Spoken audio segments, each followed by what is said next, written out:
Hey everyone, welcome to Group Text. My guest today is Marie Margoluis, who is the director of the gripping new documentary Ayenda, which premieres August 27th on MSNBC at 10 p.m. and is available the following day on Peacock. Ayenda tells the story of how members of the Afghan national women's football team, that is soccer to us, orchestrated and executed a daring escape from their home country of Afghanistan after Kabul fell to the Taliban during the summer of 2021. The film made its debut this year at the Tribeca Film Festival and has been submitted for consideration in the short documentary category for the 96th Academy Awards. Here to talk about her new movie is Marie herself. Welcome to Group Text. Hi, Melissa. Thanks for having me. Okay, so this documentary is harrowing. So can you give the listeners a brief primer on the crisis, how it's affected the team, the Taliban resurgence, and sort of where things stand now without giving away the story? Yeah. So almost 2 years ago, exactly, summer of 2021, the U.S. withdrew from Afghanistan after 20 years of occupation. And in the wake of that withdrawal, the Taliban pretty swiftly regained control of the country. And when that happened, you know, all sorts of people, different types of people were in danger under the Taliban regime, particularly girls and women, particularly girls and women who had, made a life being functioning members of society. So, doctors, lawyers, women with careers, girls who were going to school, and certainly girls who were playing sports, which is, in the Taliban's eyes, completely forbidden. And so the film is about a group of young soccer players who um, couldn't imagine living in a world where they couldn't play the sport they loved, they couldn't go to school, and where they were effectively going to be erased from society. And so they escaped.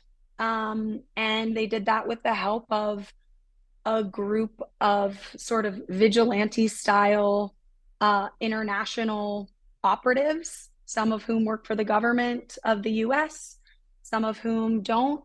One of whom is a 24-year-old Afghan Canadian soccer player. Um, and they got out and made their way to Portugal, where they now have asylum and are rebuilding their lives. And we're going to dig a little bit deeper, obviously, into all of this. But the title of the film struck me. Ayenda, what does that mean? Yeah, so Ayenda is the Farsi word for future. It is the girls' kind of self-appointed team name. Obviously, the Afghan Football Federation doesn't really exist anymore, certainly not for these girls. But they are still very much see themselves as a team. And so Ayenda is their team name. What introduced you to the story? So in the summer of 2021, as the withdrawal was happening, there was all sorts of news coverage about the groups of people who were trying to escape. And I honestly had a really hard time wrapping my head around the idea that women who were playing sports were in danger because of that. I grew up and always have played soccer. And at Harvard. So this really hit home for you because you're a former Harvard female soccer player. So, Yeah. and a journalist. So this really, did you hear about through the soccer community? So, yes, sort of. I heard about it. So there was all sorts of coverage about groups of people who were trying to escape. A lot of female athletes. And so I actually reached out to Julie Foudy, who is a legend of the U.S. women's national team and was the captain for a while. And is now a journalist at ESPN, and sort of asked her, like, what is going on with the Afghanistan Football Federation? There was talk of the national team getting out, the senior national team getting out and going to Australia. And Julie was like, I really don't know, but here's a lobbyist friend who I know who is kind of in the middle of it all.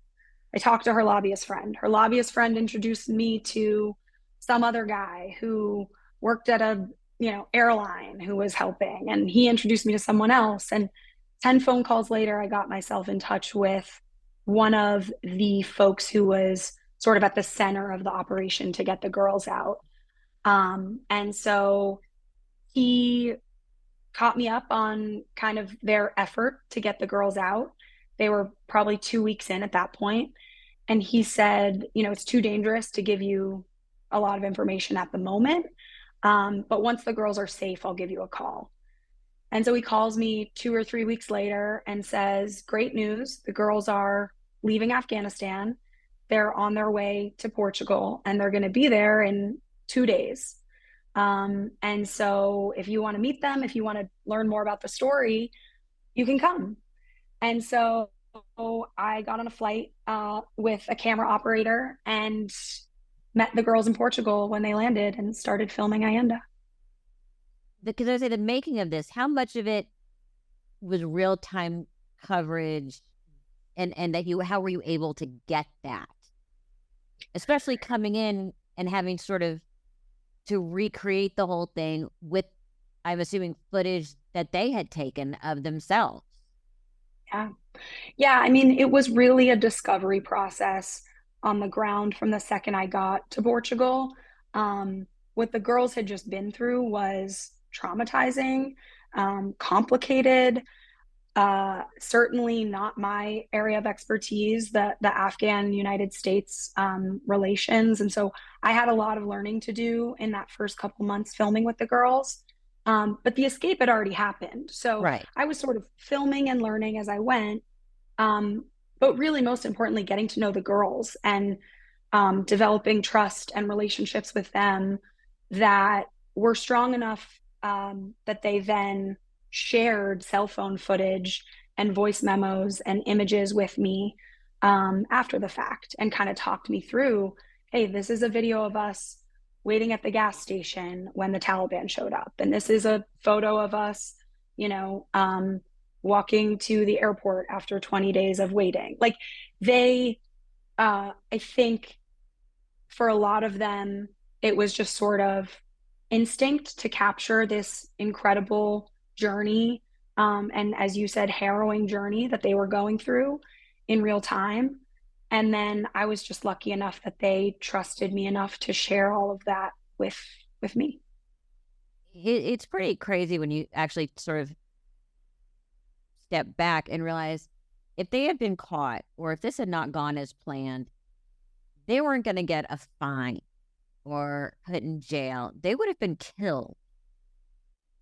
How did you separate yourself as the filmmaker and journalist from not just wanting to break that wall? And you said earning the trust, but not just want to put your arms around them and say, you'll never be like this again, and have that sort of protective instinct come out. Because you do have to keep a distance to accurately tell the story. I think that was one of the most challenging parts of this process. It was super important to me that all of the girls and their families who were involved in this film knew exactly what I was doing. So on the very first day I started filming, with Farkhunda, the kind of main character's help, I explained to all of them what I wanted to do, the story I wanted to tell, and gave them the opportunity to basically raise their hand and say, I want to be in this, I want to be a part of it, or I don't.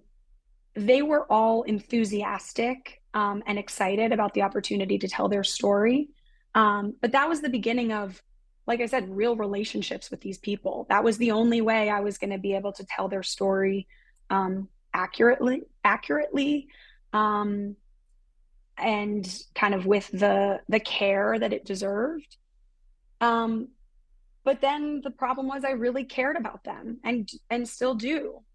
And so I think I had to toe a line constantly between um, learning and gathering information, and not crossing a line that might color how I told the story. Um, and it's hard, you know, it's not a science. It's every moment I felt like there were decisions I had to make in the field of how do I act, how do I conduct myself as a filmmaker, but also a human in this moment. Um, and you know, I did my best, and that's all I could really do. There had to be moments where you just went back to your hotel and cried and called your family. You know, it's very hard when you're trying to work.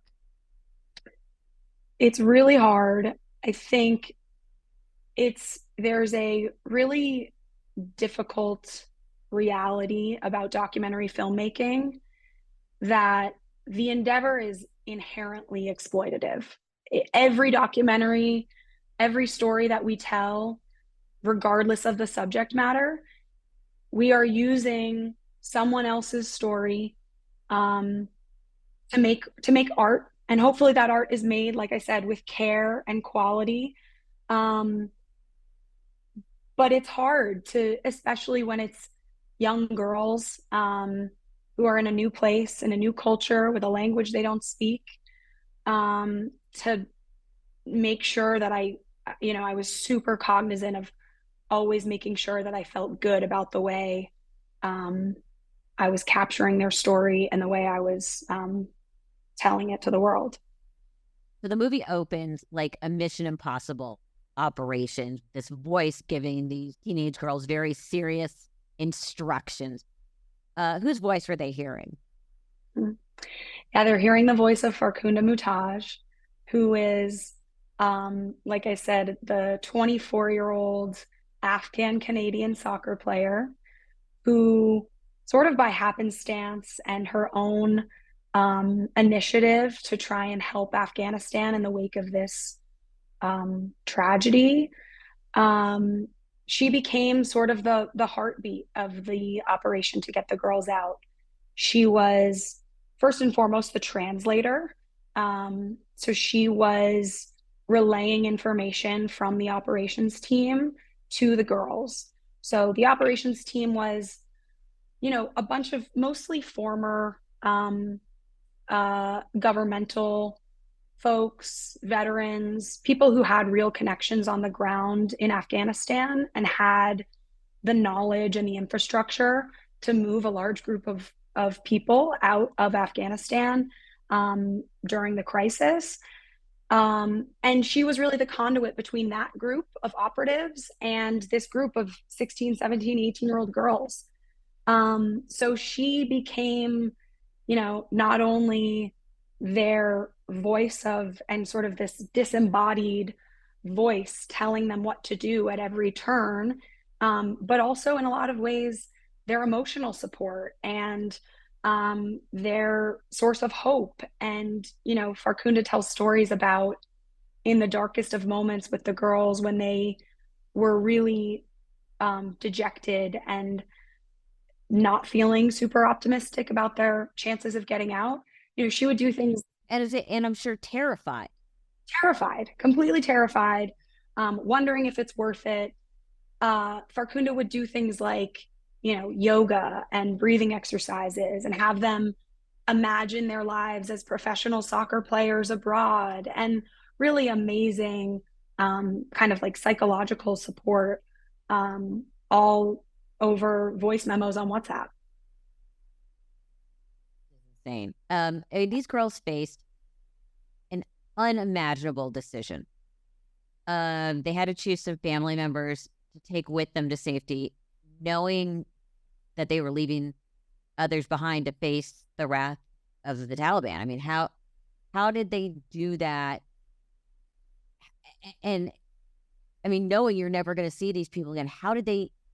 I couldn't emotionally cope with that now, But you hear about these stories, and you hear about it even going back like into the Holocaust, where people had to make these decisions. How did they do it? It is one of the hardest things that these girls had to do. A lot of them come from larger families. And the reality is that it's hard to move one person out of a country in crisis, let alone 10 or 20 or 30. Um, this was a team of about 20 players. And so each of them were only allowed to bring 3 family members with them for logistical reasons. And every family kind of went about that a different way. Some of the girls didn't really have a choice. You know, they were told, here's who's going with you. Um, I think some of the choice was made out of necessity. The Taliban requires women to be accompanied by a male family member when they leave the house. And so, knowing that getting stopped by the Taliban was a real possibility, I think a lot of these girls just had to bring their fathers or brothers with them. Um, but I mean, families are complicated. And I think they had lots of conversations. And I think every family kind of tried to decide what was best in a situation that was uh, absolutely kind of unthinkable. And so it was really a case by case basis. But yeah, you're absolutely right. It was one of the hardest things they had to do. I mean, just as a parent, I couldn't imagine my son having to make that kind of a decision and help him through making it, removing yourself from the situation and really thinking what is best for them. Like you said, there had to be a male, and you might be leaving your mother and your sisters behind. Were they concerned that there would be retaliation against their family members left behind? You know, that was something that, like I said, I was super cognizant of from the very beginning. The girls that are featured in the film um, were some that were, you know, absolutely comfortable with their story being told in this format. Um, I think in general, there's concern for retaliation. Anyone who was at all kind of aligned with the US backed government is at risk. Any women who held jobs, who go to school, I think the treatment, you know, the Taliban did a really good job at the beginning being on their best behavior and kind of showing the world that it was a different Taliban than the one that we've known before.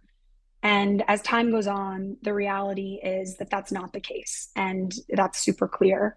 And so, yeah, I think the girls are absolutely afraid of not even necessarily retaliation, but just the general treatment of the people of Afghanistan under this regime is pretty terrifying. So the initial plan to get the girls out doesn't work. Then another plan doesn't work. And then another plan doesn't work. How they had to believe that all hope was lost. How did they not give up hope? How did they keep, believing that this could happen? I mean, there had to be doubt. And they're young. I mean, we're all these are teenage girls. Yeah, I think this is where the soccer aspect of their identity really comes into play. Um, in order to play soccer at all in Afghanistan, even under the previous government, these girls had to have an incredible amount of determination and bravery to do that on a daily basis. And I think that's a testament to how much they love the game and how much they value individuality and joy and self-expression and all the things that I think we all value, and how much they were willing to fight for it. So that was no different when they were trying to leave Afghanistan. Um, Sadaf, who's one of the main voices in the film on the team, told me the story that didn't quite make it into the film, but there's sort of a reference to it, um, where she says, after the third failed attempt, her dad said to her, Sadaf, like, we cannot do this. We've tried. We're out of money. We're hungry. We need water. We need to go home. And this isn't going to happen. So kind of let's just drop it and go home. And Sadaf says to him, essentially, you can do that if you want. You can go home. That's cool. But I would rather die than stay in Afghanistan. So I'm going to keep trying. And me and my teammates are going to keep trying. And she was just steadfast in her determination to get out. I think so many of the things that make these girls who they are the very the same things that the Taliban was going to take away. And so she, their life was on the line either way. Like if they stayed in Afghanistan, their life as they knew it was over. If they were injured or killed on their way out of Afghanistan, their life was over. And I think that's really how they viewed it. Like it was life or death. Which is interesting because when the plane is leaving and lifting off for Portugal, a lot of them say they would like to return to Afghanistan one day. Yeah.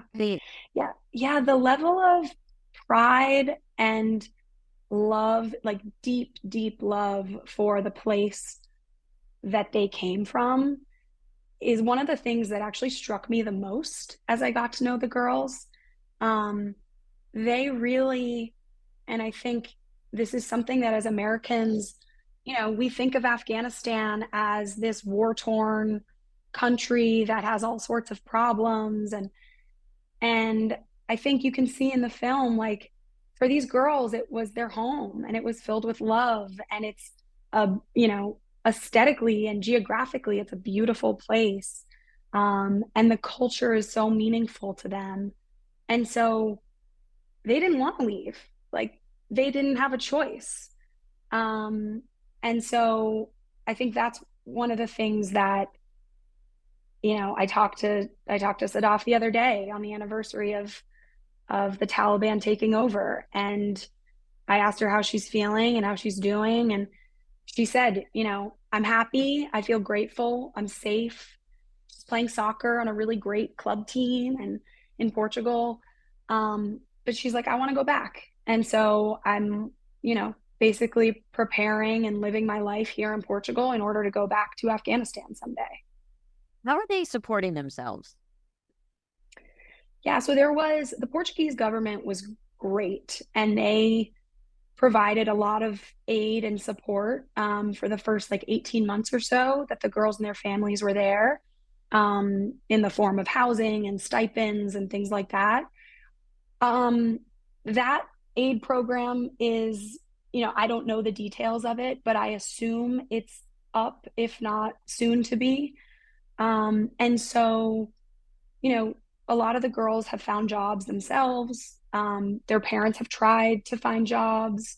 Again, the government's been helpful, and humanitarian groups that they've been paired up with have been helpful. But it's super challenging. I mean, especially for the parents who, most of them don't speak English. The girls are probably better suited to make a living in Portugal than their parents are in a lot of ways. So it's challenging, to say the very least. I can't do it justice, but the scene when they finally meet Farkhunda is simply amazing. What did the women say they felt like when they finally actually got to put a face and a voice together? Mm-hmm. Had they imagined her correctly? It's funny. The girls are funny about it. They describe it as they had started to think that Farkhunda maybe like wasn't real. Like, she was, again, for so long, she was this like disembodied voice. And so they were totally taken by surprise. I mean, they love and adore her to a degree that is hard to describe. but I think it was really surreal for them to see her in the flesh.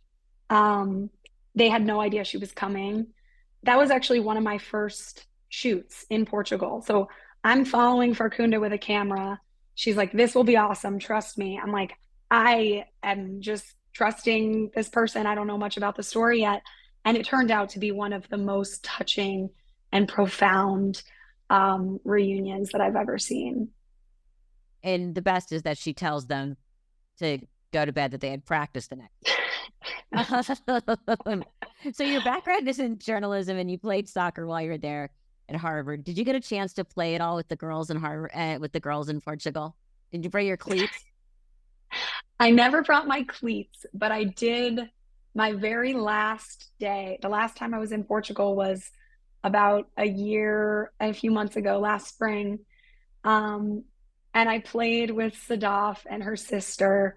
And I think, I don't know that they, I think they were surprised that I had some skills. So it was fun. And, it was it was hard to be filming them and not jump out on the field with them. Like I love the game so much, and that's so much of why I was drawn to the story. So being around it and the joy that it brought them was part of the fun of making this. What do you hope people take away? Oh, I hope um, that people remember um, what's happening in Afghanistan and that there are real humans with lives and hopes and dreams that are being affected in real ways.